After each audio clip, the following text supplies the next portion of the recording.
Sanibonani, igama lami ngu-Amatula. Isifundo sethu sithi proof corresponding angles equivalence implies parallel lines. Siyazi ukuthi uma sinemigqa emibili eparallel ethi ngiyidwebe le migqa lena eparallel lona ngu-L bese lona umugqa wona sizobiza ngo-M. Siyazi uma iparallel bese sizoba nemunye umugqa lana sibe ne-transversal, sibe nomugqa ozodlula phakathi kwayo yomibili le migqa lena eparallel transversal yethu. Bese transversal yethu le angle lana siyibize ngo-X, bese-ke lena ephezulu siyibize ngo-Y. Manje siyazi ukuthi uma u-L eparallel ku-M, ngakho-kena u-X ulingana no-Y. Engifuna ukukwenza kulo mboniso ukuveza ngenye indlela lokhu. Yilokhu esikwaziyo engifuna ukukwenza noma engifuna ukukuveza ukuthi uma u-X elingana no-Y, ngakho-kena u-L uparallel ku-M. Uma eparallel ama-corresponding angles ayalingana, asikubeke eceleni lokhu. Lokhu kuyinjongo yethu. Ngifuna ukucabangela ekutheni lokhu akusiyiqiniso. Lokho okushiwo akusiyiqiniso.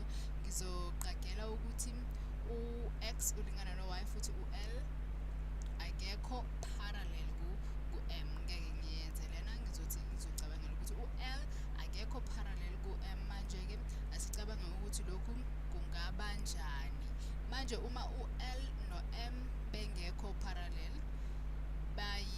bayimigqa ehlukene nje, bazohlangana ndawona thile, bazohlangana epointini elithile uma yomibili le migqa lena ingekho parallel, ngoba ma-parallel siyazi ukuthi imigqa parallel ayihlangani, kodwa-ke ma ingekho parallel kusho ukuthi izohlangana endleleni ethize.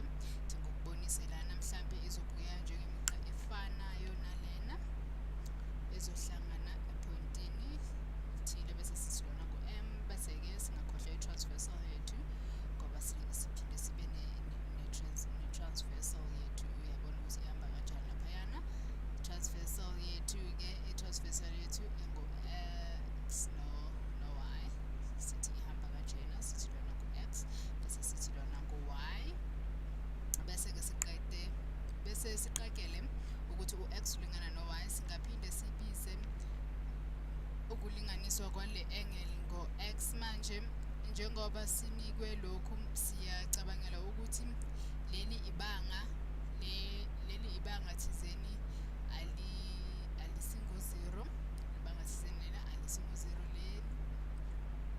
Le line segment phakathi kuka-point A no-point B, singathi u-A umkhulu kuno-0, point B ulo engiqeda ukubhala, singathi u-AB umkhulu kuno-0. Manje uma sicabangela ukuthi lezi zinto zombili azikho parallel, siba ne-triangle lana sino-AB. Singabiza le point leli ithi ngibhale point leli lethu elisha.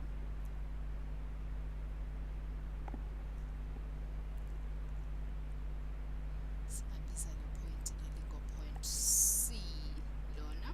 Manje siyazi ngokuthola ama-angles we-triangle. Manje okokuqala siyazi ukuthi uma le angle ingu-X, lena i-supplementary, ngakho-ke le angle izoba nokulingana okungu-180 okususa u-X. Asibizele angle, bese-ke asibizele angle lena asibize ngo-Z. I-angle lena balana kuzoba ngo-180 osusa u-X, bese-ke le angle lena engale ku-C sizoyibiza ngo-Z le angle. Wonke lama-angles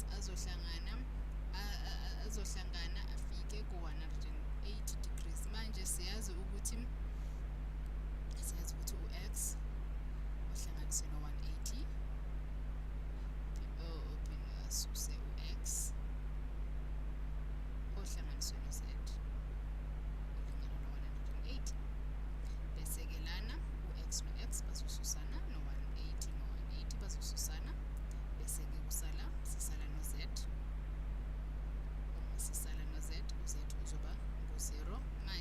uma siqagela ukuthi u-L akekho parallel ku-M siba ne-triangle bese siyacabangela ukuthi la ihlangana khona iba ngu-0. Kepha-ke lokhu akwenzi umqondo kahle ukuthi kuba ngu-0 ngoba uma beyingu-0 besingeke angicabanga ukuthi besingeke sibe ne-triangle ngoba lana kuchaza ukuthi le angle leyana ingu-0 pho ma ingu-0 ivulekeleni le triangle kungani sine-triangle ngoba uma beyingu-0 besizoba nento evalekile bekuzofana nomugqa njena ngoba ingu-0 kodwa-ke njengoba bezoba kanje besizoba nento efana nalena kodwa-ke ngoba lana siyabona ukuthi lokhu akusiyilona iqiniso lokhu kuchaza ukuthi u-L angeke ahlale angabi parallel ku-M ngoba uma kunjalo uyabona nalana nale segment lena u-AB nayo beyingeke ivuleke beyizovaleka ngoba u-0 i-angle yethu angithi u-Z ungu-0 sithola ukuthi kusho ukuthi yonke le triangle lena beyizoba ngu-0 okuchaza ukuthi yonke le triangle ayikho asinayo i-triangle ngoba le angle lena bekuthiwa ngu-0 ngakho-ke na bese lokhu i-contradiction yokuthi uma u-L angekho parallel ku-M uthola into enjena enganayo nje ingqondo manje-ke konke lokhu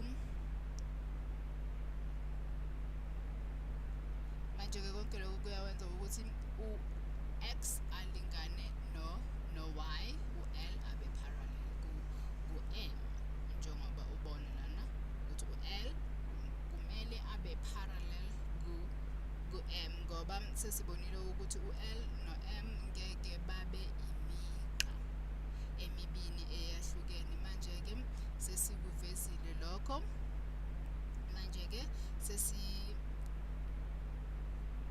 sesikuvezile lokho